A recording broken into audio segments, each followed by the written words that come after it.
Joining us. We will get started here at 12:01.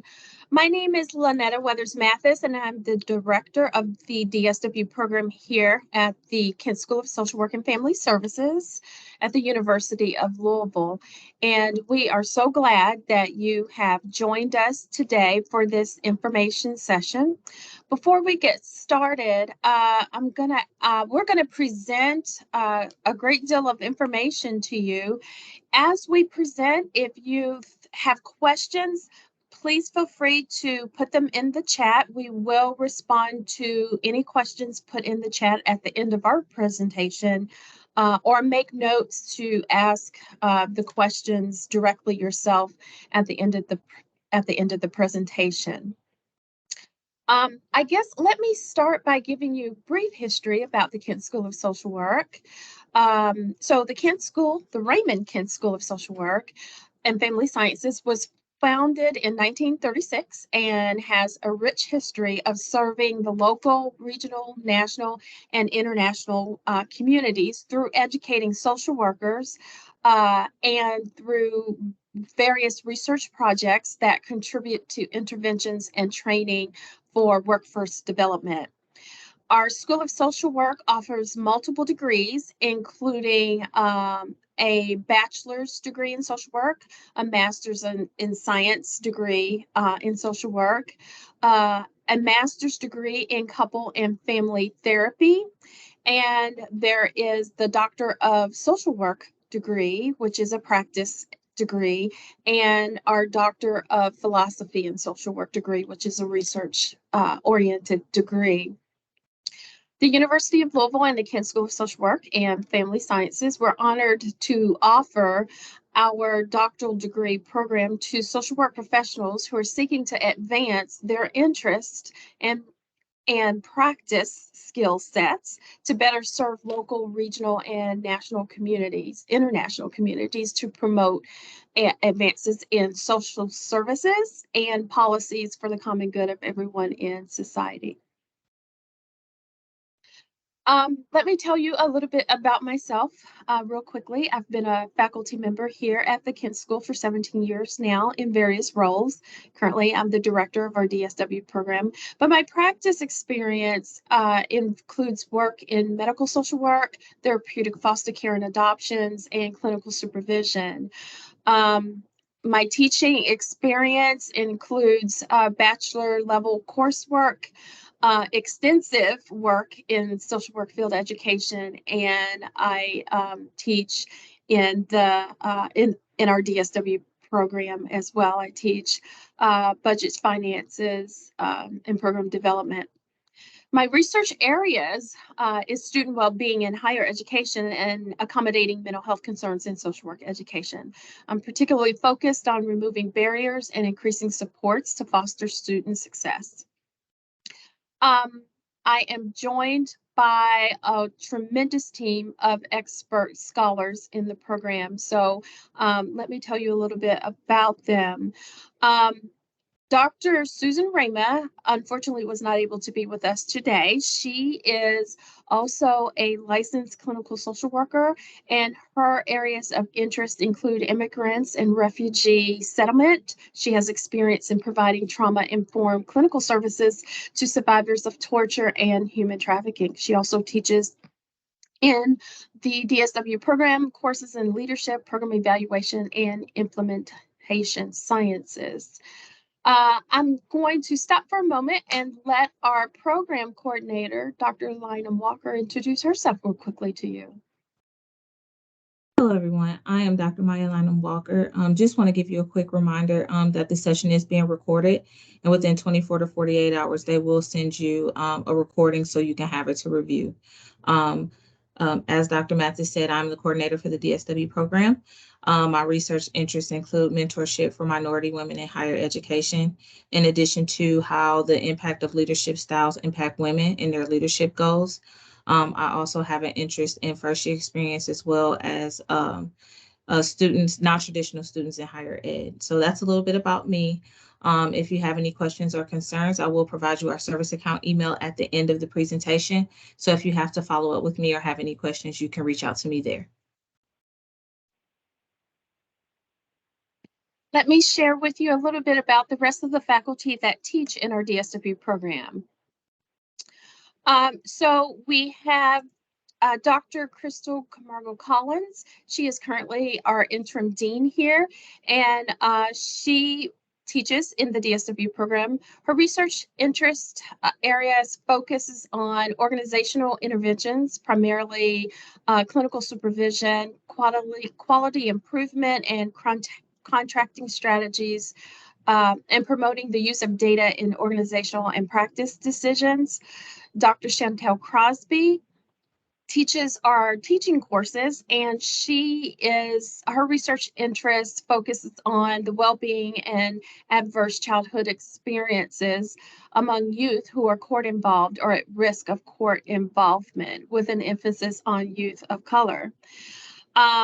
Dr. Brinson Huffs, well, Dr. B, we call her.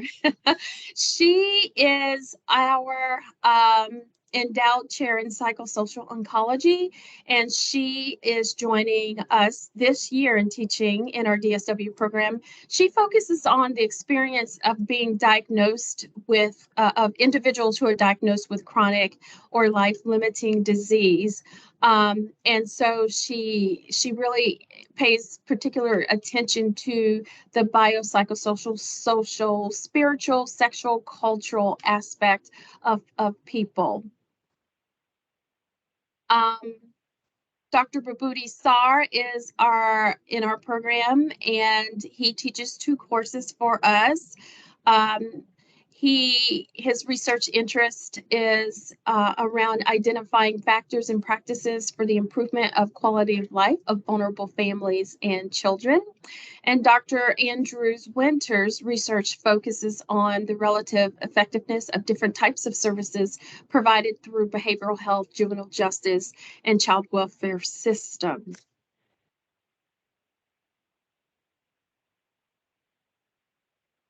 All right, next slide, please.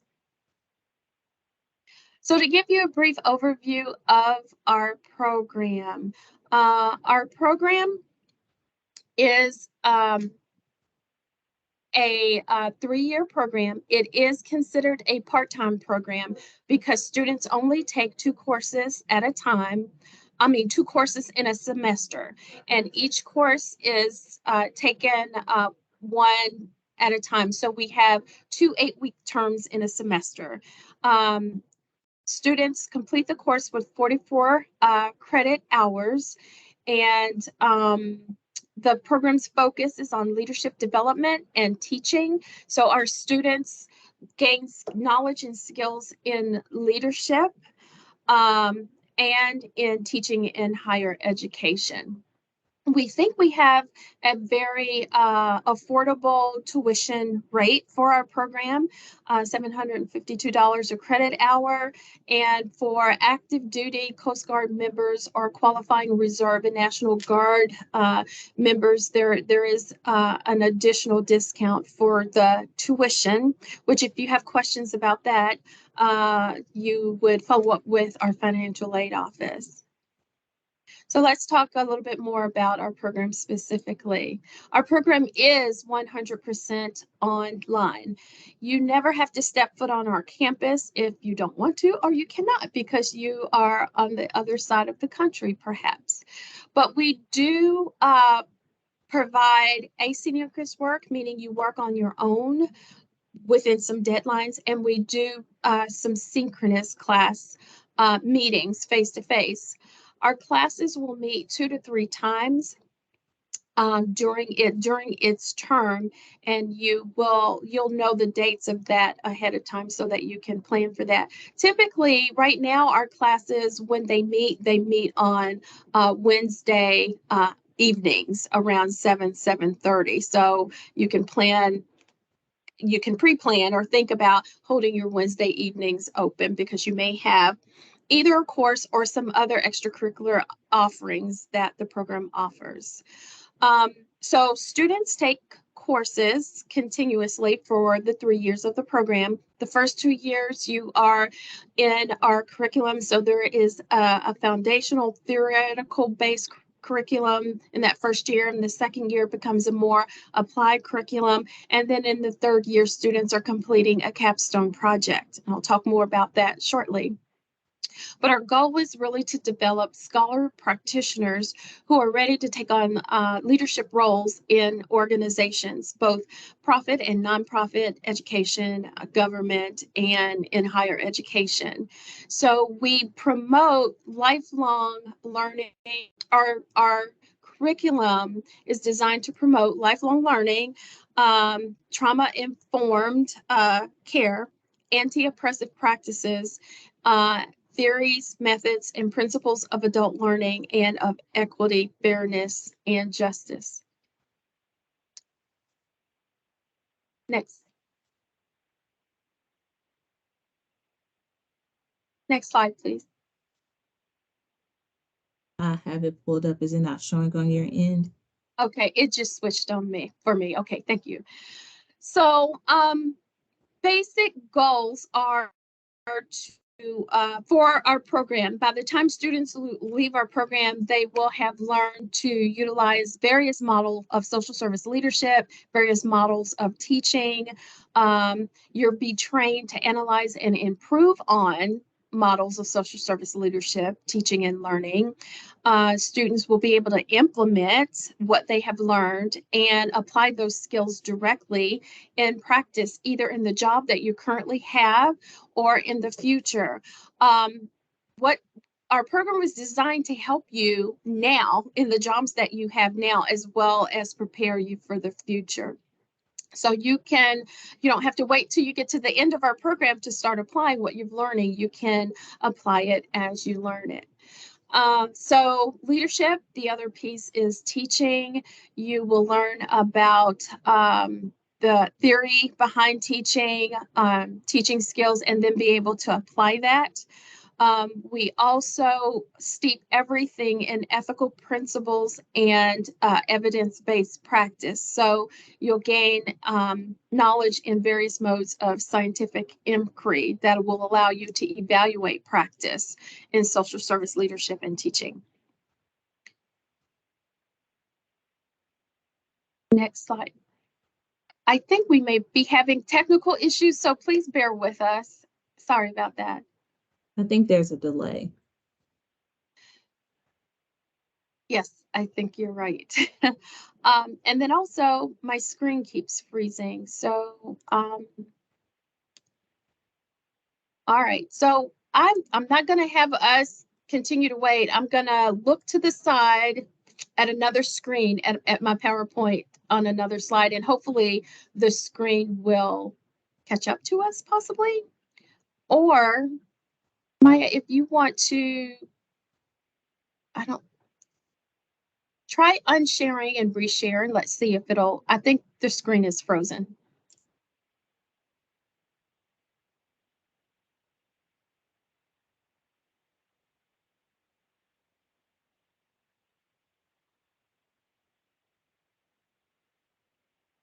Can you see it now? No, I don't see anything. To everyone who's joined us, do you all see the PowerPoint? If someone could mention in the chat or unmute yourself and tell us if you can see. It's just a pink screen. Okay. Thank you. Hang on one second, you all. We apologize for technology. You gotta love it, right?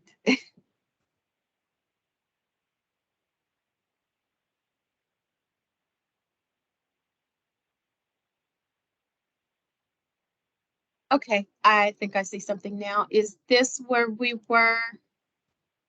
Okay. So what I believe we have showing for you right now is the degree curriculum map, which gives you an overview of what each year looks like. As I said before, you'll earn a total of 44 credit hours. Most of the courses, all of the courses are 3 credit hours each, except for 2 courses, which are 4 credit hours. And I'll talk with you about that very shortly here. But our curriculum is designed with working professionals in mind. We know that you have to juggle work, you have to juggle family, you have to juggle other personal and social obligations as well as with school. So that's why the program was designed to be a 3-year continuous calendar, fall, spring, summer program, and with students taking 2 courses each semester. And so to taking them back to back, not at the same time, 8 weeks and 8 weeks. The 2 courses that are an exception are there's in the second year, we have a fall and a spring course that actually spans the entire semester. And you'll see that that is 736 Applied Social Science Leadership, Management, and Practice. And in the spring semester of the second year, it's Social Work, Teaching, and Learning, Theories, Methods, and Assessments. Those courses are both 4 credit hour courses because you're also completing a practicum in that semester for the entire semester. So how we've designed this is, so in the fall semester, the first 8 weeks of the fall semester, you're doing coursework and working in a practicum. The same for the spring. The first 8 weeks of the spring semester, you're taking that course, Social Work, Teaching, and Learning, while you're also doing a teaching practicum. The remaining 8 weeks, you're taking a second course, but you're still working in your practicum, if that makes sense. At least I hope that I helped make that make sense for you. And then in the third year, after you complete all your coursework, that's the year of your, what we consider your candidacy period, where you're no longer taking courses that meet weekly, but you're working independently on your capstone project. We're ready for the next slide. So to talk a little bit more about the 2 experiential experiences that you have in the program. First, in the second year, you have the leadership and the teaching practicum. Those are 1 semester where you demonstrate mastery of course content through performance of leadership activities in your place of employment. If students cannot, for whatever reason, complete their practicum in their place of employment, and you have to be in a human service organization to do that, then we will work with you to get you set up to do that practicum with another organization. And students are spending about 8 to 10 hours a week performing activities in leadership type activities. And we can arrange for some people who are working in their place of employment find it very easy to do that. If we have to arrange for another organization, we can do that. If we have to arrange for remote work, we can do that also. In the spring semester of that second year, students complete the teaching practicum, and that's where students are paired with a Kent School faculty member to apply the theories, methods, and course instruction skills that you've been learning, either in the classroom or online. And students work on developing lesson plans and demonstrating best practices in instructional techniques and strategies, and actually delivering the lesson plans, and participating in course management, grading, consulting with students, and all of that stuff. So that will cover the spring semester of the second year. So we have that. In the third year, when students complete their capstone project, what that entails is students developing and implementing a project that's evidence-based, that addresses some substantive issue or concern in leadership or teaching. And for the most part, our students are doing those capstone projects in their place of employment. If there is a problem, we will work with you to get you matched up with an organization where you might be able to do that. Students are assigned a faculty mentor and a committee who provide guidance and oversight of the capstone project planning, the proposal writing, implementation, and just execution, evaluating the outcomes of that project. The project actually culminates at the end of the third year with a presentation or defense of that project to your committee and any other stakeholders who you want to invite, or the Kent School community. Next slide, please. So some people ask about the difference between, what's the difference between a Doctor of Social Work degree and a philosophy, Doctor of Philosophy degree. The main difference is the DSW degree is an advanced practice degree, and the Doctor of Philosophy degree is more a theoretical research-based degree.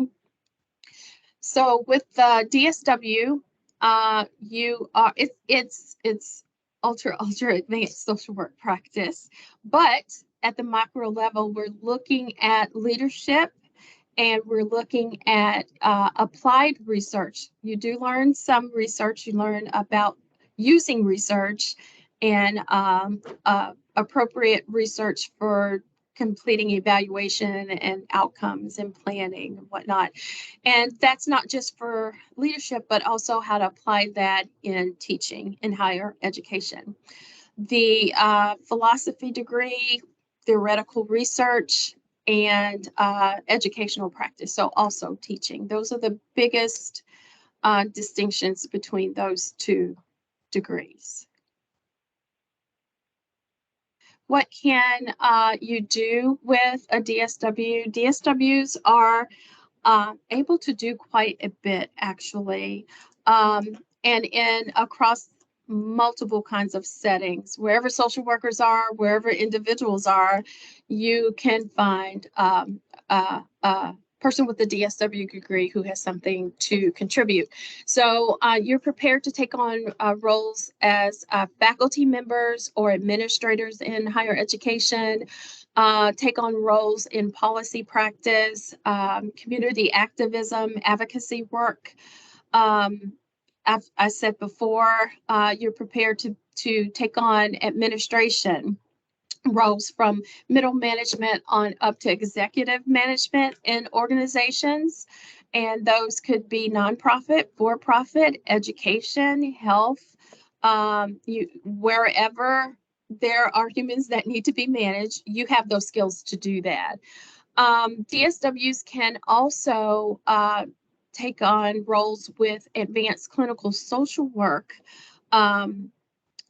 organizations, or we have several people who came because they want to further their skills so that they can grow their private practices or do consulting work. DSWs are able to do that.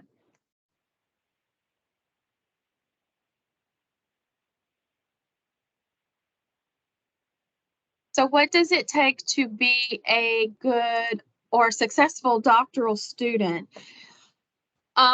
It is, though the program is part-time, it is a program that you can expect that you're going to have to make some priorities, sacrifices for a short time to invest in your career, and how your career will then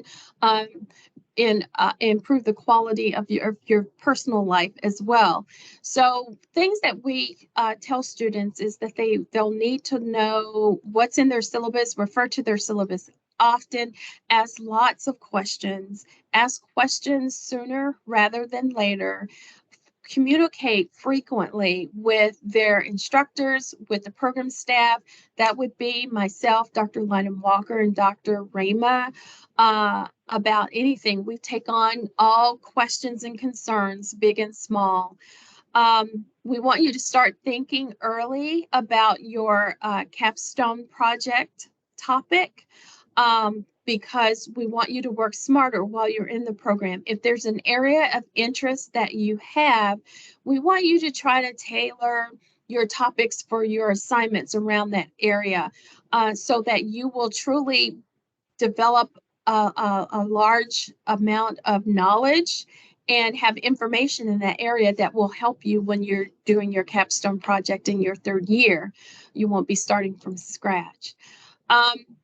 Choose a topic that you're passionate about, because you're going to spend a lot of time studying a specific area to become an expert at. And if it's not something that you really don't have interest in, you're going to be miserable by the time it's all said and done. So making sure that you really do find what fires you up, what you're passionate about, where you want to make a difference, and that's where we'll help you focus your in-depth study. It's going to be important that you establish regular study hours and planning out a schedule when your study time will be. If you're a morning person, are you getting up a little bit earlier and studying before you go to work? Are you studying over lunch hour? Are you studying in the evening after kids go to bed? If you have to put kids to bed, planning, experimenting with the time, planning the right time, that you are optimally prepared to be focused and you're not overly tired and can focus is something that we really recommend to students. And to create a study space is really important. We tell students also over and over, build your support system, your positive support system. Who are those people who are going to help keep things quiet when you need quiet, who are going to support you when you're feeling tired, who are going to respect boundaries when you need to set boundaries and say no, because you will need to say no sometimes. It's important that you're going to have to take care of yourself. You're going to have to eat right, eat nutritionally. You're going to have to make sure you get rest. You're going to have to make sure you're exercising, doing all the things to take care of your body so that your brain can be at its optimal. And then being very flexible is important.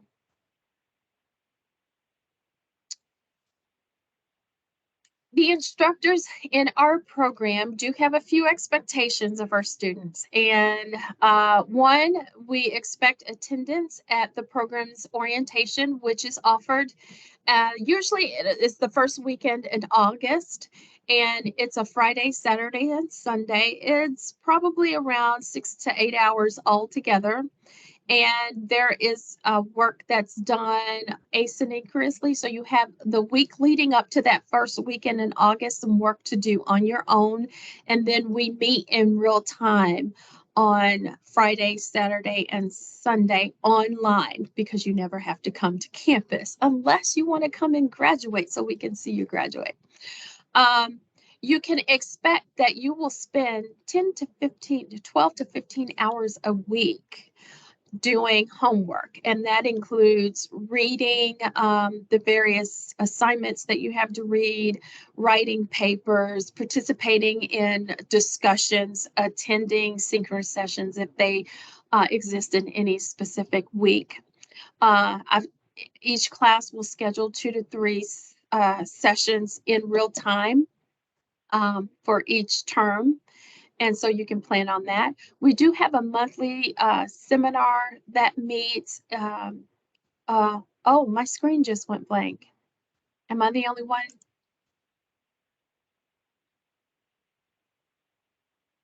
Sorry, I need to find where we are on another PowerPoint. Okay, it came back up. So there's a monthly seminar that meets, and it's optional, and professional development activities occur in that, processing how to be a good student or getting the help that you need. We also have another group that meets monthly, DSW Connect, and DSW Connect meets to provide informal support from your peers. We also provide helpful information for doctoral students that's not in your classroom curriculum, but we consider it extra curriculum that supports you. That means also all of our meetings and classes meet on a Wednesday evening, and we try to schedule it so that there's not multiple things happening on a single Wednesday, so those Wednesdays are spread out across the month. It's important that that you are a good writer or strong writer. If writing is an area of development for you, we do offer resources in our orientation and beyond to help you further develop your writing skills. It did it to me again. Okay. And then initiating communication.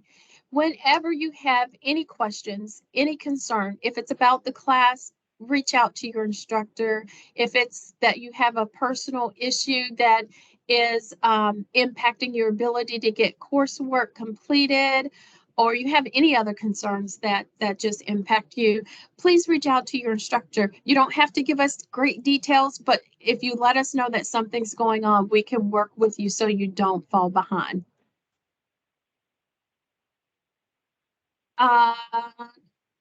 What does it take to become, if you're applying to our program, these are the things that you need to have a good application to meet the minimal requirements. At least a cumulative 3.0 GPA, Master's of Social Work degree. And you have to have at least 3 years postmaster's social work experience in order to qualify to meet the minimum standards for our admissions. And then also we need you to be employed in a human service setting, because class assignments, your practicums, your capstone will need to take place in your area, in your workplace. Next slide.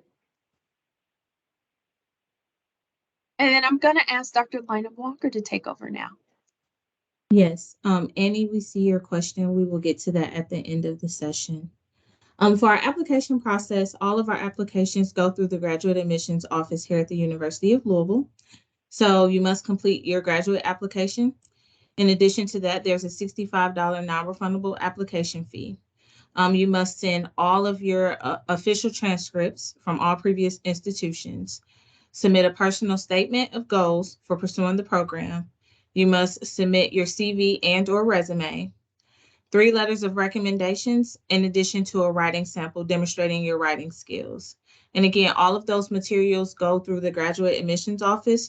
Once you set up your account with the graduate admissions office, there is a way for you to submit those documents.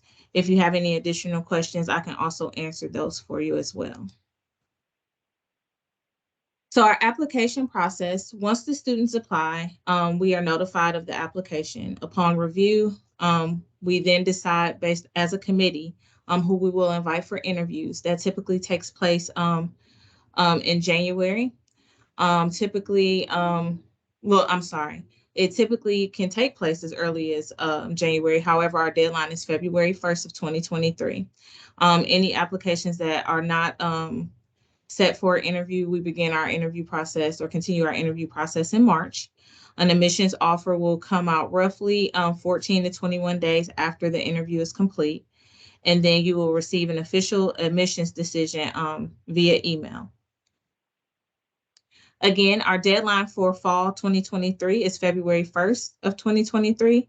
Our classes start in August of 2023. If you should have any questions about your benefits, your financial aid, we recommend that all DSW students go through our student financial aid office to inquire. At this time, we do not offer specific scholarships or assistantships for our DSW program, but through our financial aid office, they can work with you and talk to you about possible scholarships that are available for doctoral students. If you're wondering some of the ways that we support our students here at the University of Louisville, in addition to the great services that they have on campus, we also offer services to our online students as well. So typically all of our students in our cohort are offered Grammarly, which is a great subscription and a writing tool that helps our students proofread and edit their documents. We also offer online library services. This is free to both our on-campus and online students, and they support our students in some of their research.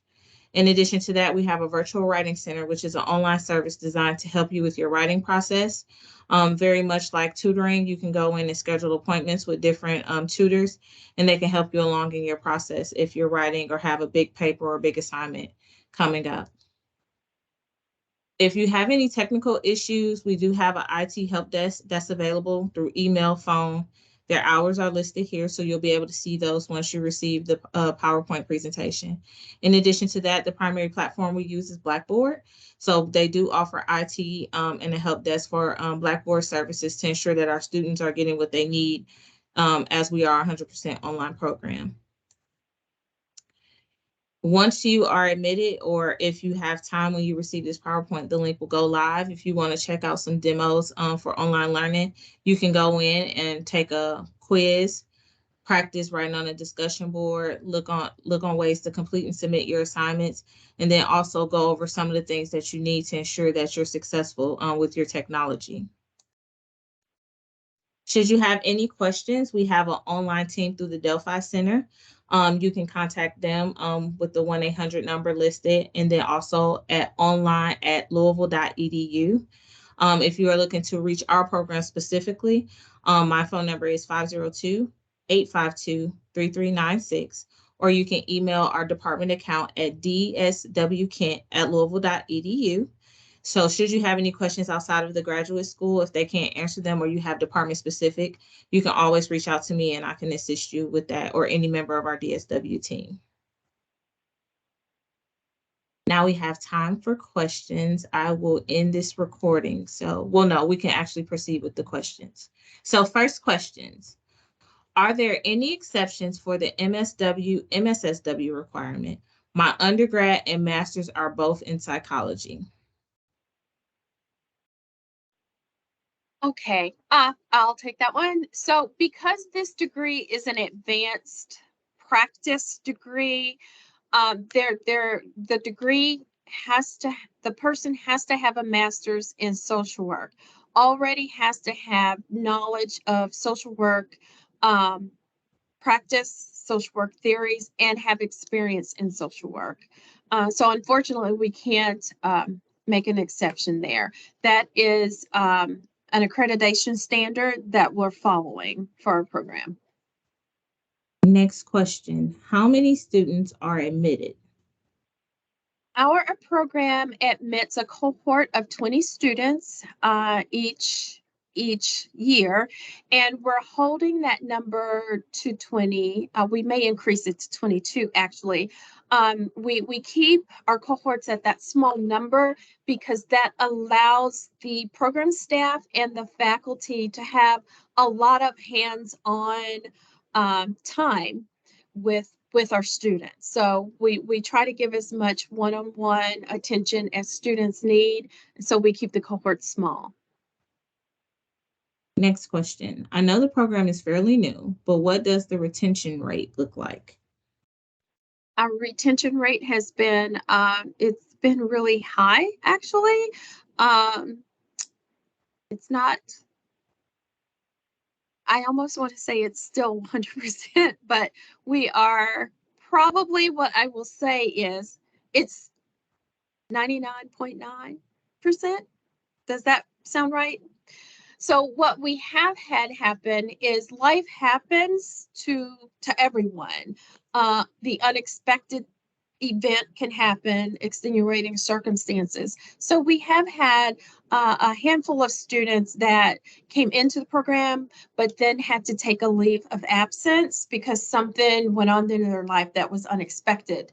But they are returning to the program. And so that's why I'm able to say we're still at almost 100% retention rate, because instead of dropping out, we do work with students. They manage what they need to manage and then come back when they're able to resume their studies. About how many applications do you receive each year? I'm not sure if I can give you that number off the top of my head, but what I can tell you off the top of my head is that our acceptance rate is around 85%. So we accept about 85% of the applicants that come in. And we're holding for a question. Oh, okay. As soon as it comes. Okay. Are applications reviewed after receipt, or do you wait until February 1st for all? We are reviewing applications as they come in. applications that meet the minimum standards will get an invitation to interview, but interviews will happen with the faculty after February 1st.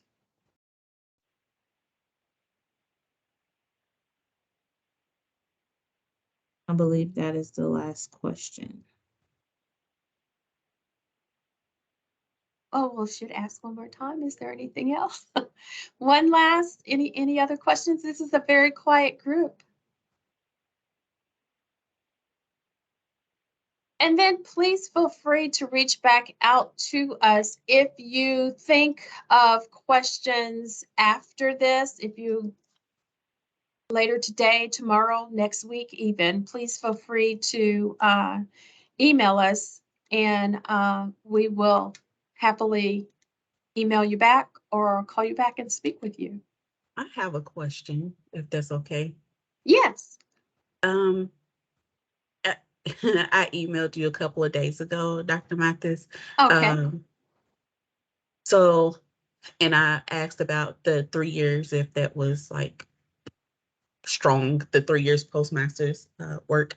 So, and I just want to verify. So I graduated last December. So December 2021. So that means I wouldn't be able to apply until I believe you The should be able to start applying in 24 for admission in fall 25. okay. Okay. Just wanted to make sure. Oh, no problem. No problem. Thank you.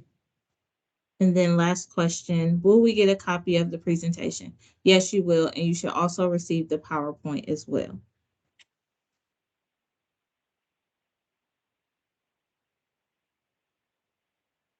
Any other questions? What, we have someone typing in, well, maybe they stopped.